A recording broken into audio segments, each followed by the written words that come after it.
In this explosive video, we reveal how Prince Andrew's alibi involving his own daughter, Princess Beatrice of York, has just been seriously called into question in one of the most scandalous cases of the decade.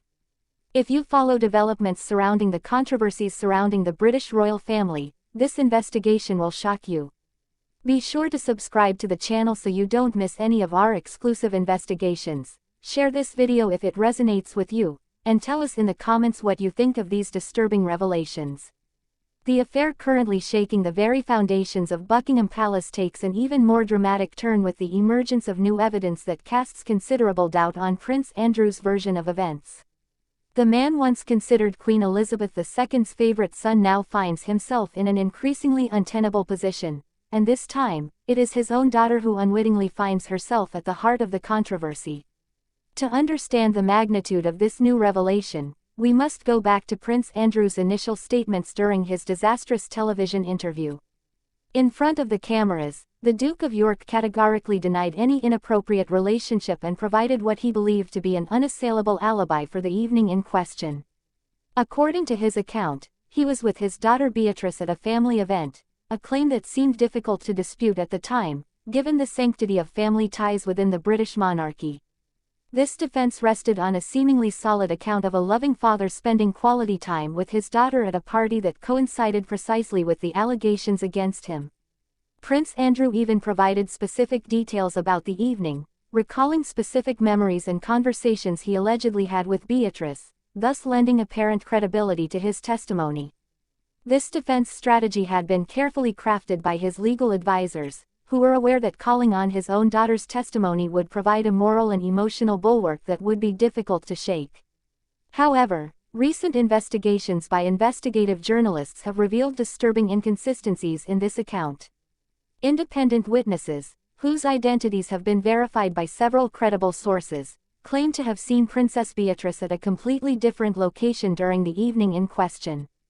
These accounts, cross-referenced with photographic evidence and surveillance recordings, suggest that the alibi provided by Prince Andrew may be fundamentally flawed, or even deliberately misleading. A careful analysis of the royal family's schedules and movements during this critical period reveals disturbing gray areas. Official records, usually meticulously kept by royal staff, contain unexplained gaps for crucial hours of this evening. This lack of accurate documentation stands in stark contrast to the usual protocols of the royal family, where every movement and engagement is scrupulously recorded for security and protocol reasons. The implications of these discoveries extend far beyond a simple memory error or a family misunderstanding. If the allegations regarding the fabrication of this alibi prove true, it would raise fundamental questions about the integrity of the judicial process and the misuse of royal influence to evade consequences for one's actions. Even more troubling, it would potentially implicate Princess Beatrice in a cover-up, even if her role may be that of an unwitting victim of her father's manipulation. Legal experts who have followed this case since its inception express concern about these new revelations.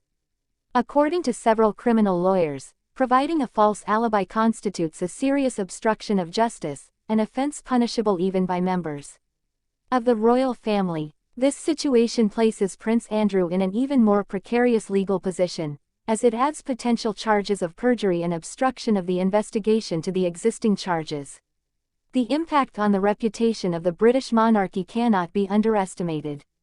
Already weakened by a series of recent scandals, the royal institution is facing an unprecedented credibility crisis.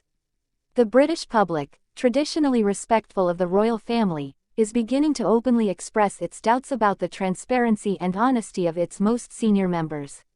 Recent opinion polls show a significant erosion of popular trust in the monarchy, a trend that could accelerate if these allegations are confirmed. Princess Beatrice's delicate position in this affair is also generating a wave of public sympathy. Considered one of the most respected members of the younger royal generation, she finds herself at the center of a controversy that could permanently tarnish her reputation.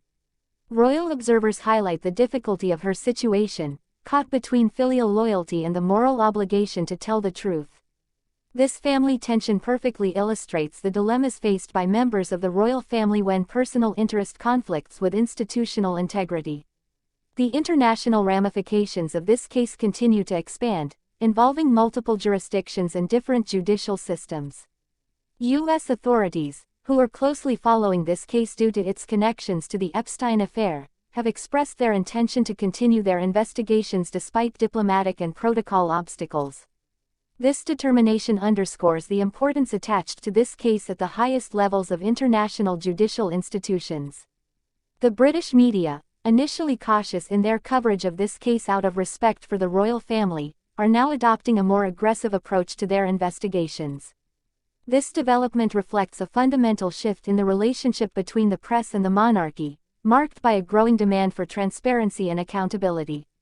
Editors of Britain's leading newspapers justify this new approach by citing the overriding public interest and the need to maintain democratic standards, even in the face of the country's most venerated institutions.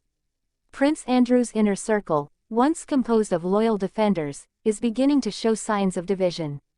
Several advisors have reportedly privately expressed concerns about the defense strategy adopted and its potential consequences for the entire royal family. This internal fragmentation further complicates crisis management and suggests a loss of trust even among the prince's closest associates. Public relations experts analyzing this crisis highlight the strategic errors made in the handling of this affair.